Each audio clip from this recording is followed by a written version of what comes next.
Hello and welcome to another MCO market update on Ethereum. We want to take a look here at the daily time frame, and you can see that the market is recovering.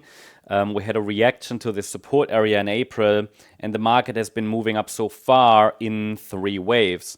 But it is only a 3-wave pattern to the upside so far, so the structure remains quite fragile.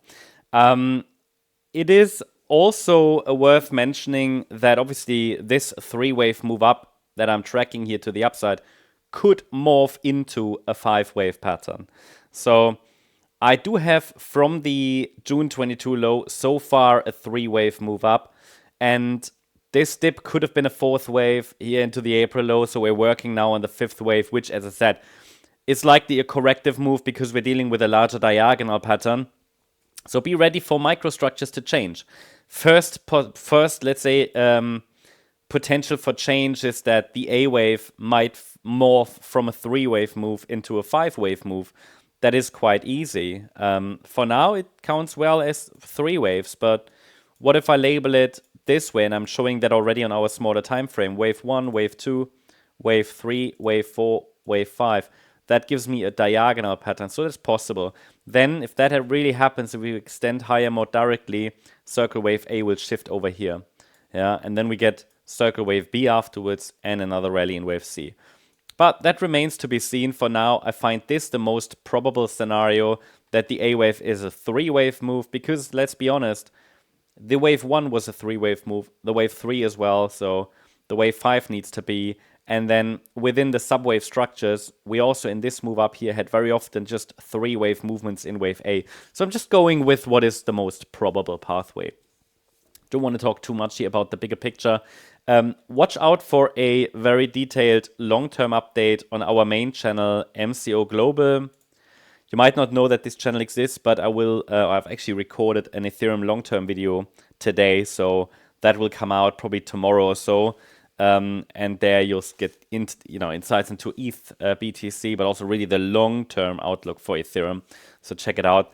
I've linked this channel in the video description. You also find behind-the-scenes content here and much more stuff.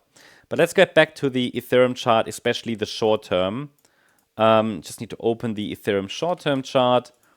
Oops, that was exactly the long-term chart. Hold on. Yeah, so it is interesting that Ethereum is still chopping around on quite a high level. It is possible, that's what I'm tracking for some other altcoins, that we've now started the decline, right, in the larger pullback in potentially a wave B or this yellow wave 4 that I just showed you already. Both are potentials.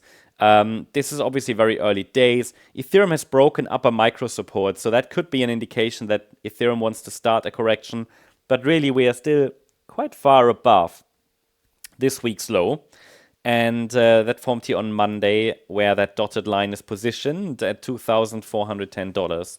So we would first need to see a break below that level for further confirmation the top is in.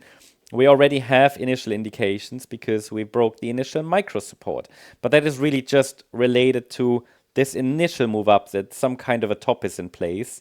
So now the next step would be to form here potentially an initial ABC structure, and then this could be out of wave 4, or maybe just another BC pattern, and then we should have done the correction. So that's what I'm tracking.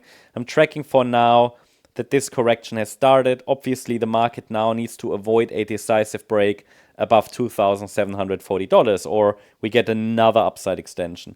But it's getting increasingly choppy. But I have not yet seen the extent of downside momentum that I would want to see that really confirms further the B wave has started.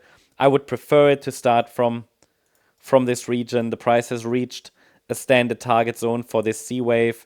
The move up was also long enough to be the 3rd wave. So again, it could also be a 4th wave correction. But then again, even in both of these, a larger correction is kind of due. So that is what I'm tracking at the moment. Yeah. I just don't have a direct high probability pathway for higher. That doesn't mean it couldn't happen. We're still holding above the Monday low, so technically we're still printing higher highs and higher lows. Okay, so what I would want to see next is a corrective rally in wave B that ideally stays below the Tuesday high. then a C wave down, breaking below the swing low from Monday would confirm further we've entered a larger correction. And the main support area, let's see if we have to adjust it. Yep, slightly. The main support area is located between $1,600 and $2,110. So support for white wave B basically starts at 2,110.